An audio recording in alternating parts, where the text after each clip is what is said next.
Cookery சேனலை பார்த்து யார் வேணாலும் சமையல் பண்ணலாம். ஆனா சுவையான சமையல் பண்றது எப்படி? நான் இதயம் நல்லெண்ணெயில சமையல் பண்றேன். ஆஹா ஓஹோன்னு பாராட்டுறாங்க. நீங்களும் இதயம் நல்லெண்ணெயில சமையல் பண்ணுங்க, பாராட்ட வாங்குங்க. தினம் தோறும் வாங்குவே இதயம் இதயம். ரயில்வே பாலம் ஏற்கனவே அவங்க கொடுத்த அவங்க தேதி எப்படி அவங்க முடிக்கல. அவங்க நான் ரயில்வே சார்ந்த அந்த அதிகாரிகள் பொறுத்த வரைக்கும் நான் யாரையும் கேள்வி கேட்டிருக்கிறேன். துரிதமாக முடிக்கிறதுக்கு உண்டான எல்லா முயற்சிகளும் என் தரப்பில் நான் எடுத்துகிட்டு தான் இருக்கிறேன். எப்படி பால் பண்ண ஆமாம் அந்த பால் பண்ணை ரோட் சாலை பொறுத்த வரைக்குமே அதை அகலப்படுத்துறதுக்கு உண்டான முயற்சிகள் வந்து எடுத்துகிட்டு இருக்கிறோம். நம்ம இங்கே இந்த நீதிமன்றத்துலேயும் தீர்ப்பு கொடுத்துருக்குறாங்க. இதில் என்னென்னா உங்களுக்கு நீதிமன்ற தீர்ப்புப்படி உங்களுக்கு வந்து அந்த 45 மீட்டருக்கு அந்த சாலையை அகலப்படுத்துகிறோன்னா நில கையப்படுத்தல் உங்களுக்கு அதுக்குண்டான இது வந்து கிட்டத்தட்ட 618 கோடி ஆகுது. இந்த 618 கோடி பொறுத்த வரைக்கும் பெரிய ஒரு நிதிச்சுமை. ஏற்கனவே தமிழக அரசாங்கம் இது கிட்டத்தட்ட 80 கோடி வந்து ஒதுக்கியிருந்தாங்க. இருந்தாலுமே வந்து ஒன்றிய அரசுக்கிட்ட இந்த நிதி கேட்கணுங்கிறது சொல்லிட்டு என்கிட்ட ஒன்றிய அரசுக்கிட்ட ஏதாவது ஒத்துழைப்பு கிடைக்குமான்னு சொல்லி என்கிட்ட கேட்டிருந்தாங்க. அந்த முயற்சியின் அடிப்படையில் நான் கடந்த நாடாளுமன்ற கூட்டத்தொடர் அப்போ நடக்கும் பொழுது அந்த துறை சார்ந்த அமைச்சர் திரு நிதின் கட்காரி அவர் சந்தித்து இது போன்ற இந்த நீங்கள் சொல்கிற அந்த பால் பண்ணை அந்த சாலை பொறுத்த வரைக்கும் கிட்டத்தட்ட ஒரு 15 வருஷமாக வந்து அதை அகலப்படுத்துகிற விரிவுபடுத்துகிற ஒரு முயற்சி இருக்குது. இப்போ என்னென்னா இதை அந்த கோர்ட்டுடைய நீதிமன்றத்து உத்தரவின்படி கிட்டத்தட்ட 45 மீட்டர் அதை அகலப்படுத்துகிறேன்னா கிட்டத்தட்ட 618 கோடி ரூபாய் செலவாகுது. இப்போ தமிழ்நாடு அரசுக்கு ஒரு மிகப்பெரிய ஒரு நிதி நெருக்கடி இருக்கிறதுனால ஏற்கனவே ஒரு 80 கோடி ஒதுக்கி இருக்கிறாங்க. கூடுதல் நிதி நீங்கள் ஒன்றிய அரசு வந்து நீங்கள் ஒதுக்குனீங்கன்னா அந்த நீதிமன்ற உத்தரவுப்படி அதை நிறைவுபட்டுல. இதனால் தொடர்ந்து கிட்டத்தட்ட 10-15 வருஷம் நிறைய உயிரிழப்புகள் கிட்டத்தட்ட வாரம் ஒரு 3-4 விபத்துனாச்சும் நடக்குது. இது மனிதாபிமான அடிப்படையில் நீங்கள் ஒன்றிய அரசு இந்த திட்டத்துக்கு உண்டான அந்த கூடுதல் நிதி நீங்கள் ஒதுக்குனீங்கன்னா ரொம்ப நல்லாயிருக்குன்னு சொல்லி கேட்டிருந்தா அவங்க பரிசீலனை பண்ணுறா சொல்லியிருந்தாங்க. இதன் அடிப்படையில் வந்து இப்போ என்ன இதுக்குண்டான முயற்சிகள் மாவட்ட ஆட்சியும் எடுத்துகிட்டு தான் இருக்கிறாங்க அவங்க. அதனால் இது ஒரு நாடாளுமன்ற உறுப்பினராக அந்த இது பொறுத்த வரைக்கும் நான் என்ன முயற்சியும் எடுத்துகிட்டு தான் இருக்கிறேன். எந்த இதில் எந்த பாலம் ஏதாவது குறிப்பிட்டு சொல்லுங்கள். நீங்கள் மொத்தத்தில் சொல்லாதீங்க, குறிப்பிட்டு பாலம் ஏதாவது குறிப்பிட்ட கேள்வி கேளுங்க.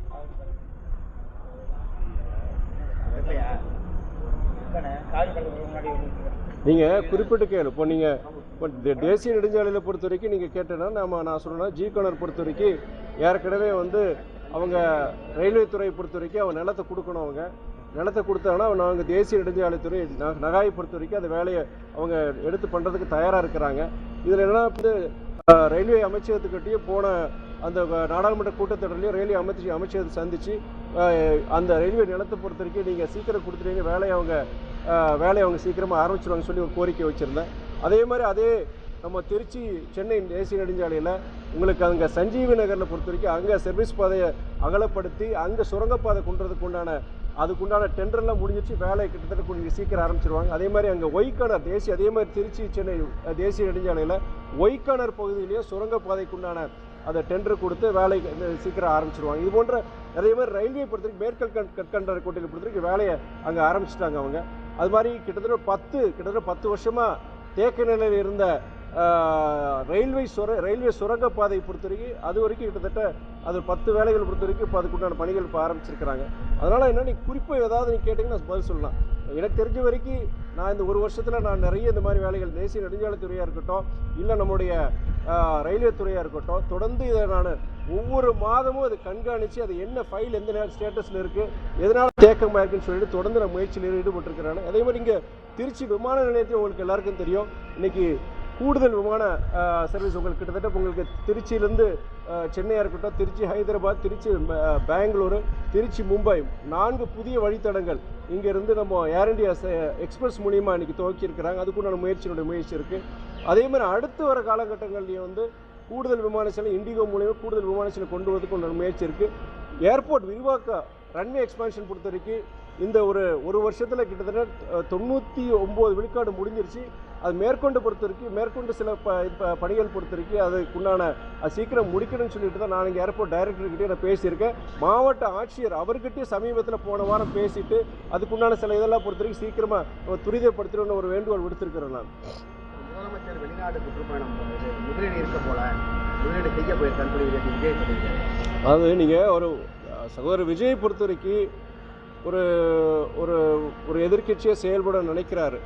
அவர் அரசியலுக்கு வந்து ஏற்கனவே பல இடம் சொல்லியிருக்கிறேன், வரவேற்கத்தக்கது. அவர் ஒரு படித்தவர், பின்னாடி ஒரு பெரிய ஒரு இளைஞர் பட்டாளம் இருக்குது, அதெல்லாம் சரிதான். ஆனால் பொதுவாக எல்லாத்தையும் ஒரு குற்றச்சாட்டாக சொல்லுது. அவருடைய நம்பிக்கைத்தன்மை தான் ஒரு கேள்விக்குறியாங்கிற என்னுடைய கருத்து. சில கருத்துக்கள் எடுத்து மாற்று கருத்து கிடையாது. ஆனால் குறிப்பாக அவருடைய நம்முடைய முதலமைச்சருடைய வெளிநாட்டு பயணங்கள் அது போன்ற அவருடைய கருத்து ஏற்புடையது அல்ல. எல்லாருக்கும் தெரியும் தகுந்த ஆதாரங்கள் எந்தெந்த நிறுவனங்கள்லாம் முதலீடு செய்ய போகிறாங்க, எதில் எங்கே அந்த முதலீடு செய்ய போகிறாங்கிறது அந்த தரவுகளோடு தான் முதலமைச்சர் பதில் சொல்லியிருக்கிறாரு. ப்ரெஸ் மீட்லேயும் பேசியிருக்கிறாரு. கிட்டத்தட்ட 15,000 கோடிக்கு மேலே அந்த தொழில் முதலீடுகள் வர்றதுக்கு உண்டான அந்த புரிந்துணர்வு ஒப்பந்தங்கள் MOUs சைன் பண்ணியிருக்கிறாங்க. அது எந்தெந்த தொழில் நிறுவனங்கிறது முதற்கொண்டு அவர் சொல்லியிருக்கிறாரு. இதில் போய் எந்த மாதிரி ஒரு ஒரு ஒரு பேசுகிறது அவருடைய இதுக்கு நல்லதில்லை நான் சொல்லுவேன். ஏற்கக்கூடிய கருத்து என்ன சார்? ஒன்றிய அரசுடைய மாற்றாந்தாய் மனப்பான்மையை குறித்து அவர் பல கருத்துக்கள் தெரிவிச்சிருக்கு. அதுக்கு எனக்கு ஏற்புடையது இல்லை. அவர் என்னன்னா இன்னைக்கு 2 அரசாங்கங்கள் விமர்சனம் செய்கிறாரு. ஒரு எதிர்க்கட்சி ஒரு இயக்கத்தினுடைய தலைவராக அவர் விமர்சனத்துக்கு உண்டான அவருக்கு முழுமையான அந்த சுதந்திரம் இருக்குது. அதெல்லாம் இது கிடையாது. ஆனால் எது சொல்லணும், குறைபாடுகள் இருக்கிறத சுட்டி காமிக்கிற தவறு கிடையாது. 19 எல்லாத்தையுமே சொல்கிறது உங்களை மாதிரி பத்திரிகைக்கார ஊடகவியாளருக்கு நாளடைவில் பொறுத்த வரைக்கும் அவருடைய நம்பகத்தன்மை குறையும். அவர் சகோதரர் விஜயோட நம்பகத்தன்மை தான் குறையும். அப்புறம் எல்லாமே இப்படி தான் சொல்கிறாங்கிற ஒரு தவறான ஒரு மனப்பான்மை ஜனங்கிட்ட வரங்கிறது என்னுடைய ஒரு கருத்து. தனி கட்சி ஆரம்பிச்சிட்டாரு, அவர் இந்தி கூட்டணிக்கு வந்தால் வரவேற்பீங்கன்னா? வேற நாட்டில் எவ்வளோ முக்கியமான பிரச்சனைகள் விசேஷங்கள் இருக்குது, அதை பற்றி கேட்டுட்டு அதிமுக பாஜக கூட்டணி நினைக்கிறீங்க? அதிமுக பாஜக கூட்டணியை பொறுத்த வரைக்கும் எனக்கு என்னன்னா அது திடீர்னு கூட்டணி சேர்றாங்க, திடீர்னு அந்த கூட்டணி பல பேர் வெளியே போகிறாங்க. இதுக்குண்டான இது அவங்ககிட்ட தான் கேட்கணும். அதே நேரத்தில் அது முழு மனதோட அதிமுக தோழர்களுடைய ஒப்புதலோடு அந்த கூட்டணி அமைஞ்சிருக்கான்னு சொன்னால் கண்டிப்பாக கிடையாது. அதனால் அந்த கூட்டணி இன்னைக்கு இருக்கா, நாளைக்கு இருக்கா, நாளானைக்கு இருக்காங்கிறது உங்ககிட்ட இருக்க சந்தேகம் தான். எனக்கு மாத்திரம் எல்லாருக்கும் அந்த சந்தேகம் இருக்குது.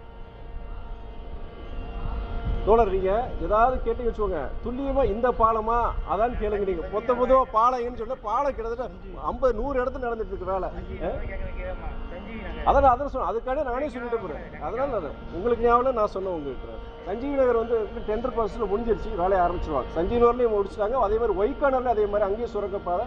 சஞ்சீவி நகர் அவங்க அங்கே இருக்கிற சர்வீஸ் ரோடு அகலப்படுத்துகிறாங்க. குறிப்பிட்ட தூரம் சர்வீஸ் ரோடு அகலப்படுத்தி அங்கே சுரங்கப்பாதை, அங்கே ஒய்கானரில் பொறுத்து சுரங்கப்பாதை ரெண்டுமே அவங்க டெண்டர் ப்ராசஸ் முடிஞ்சிருச்சு. சரி, சரிங்களா?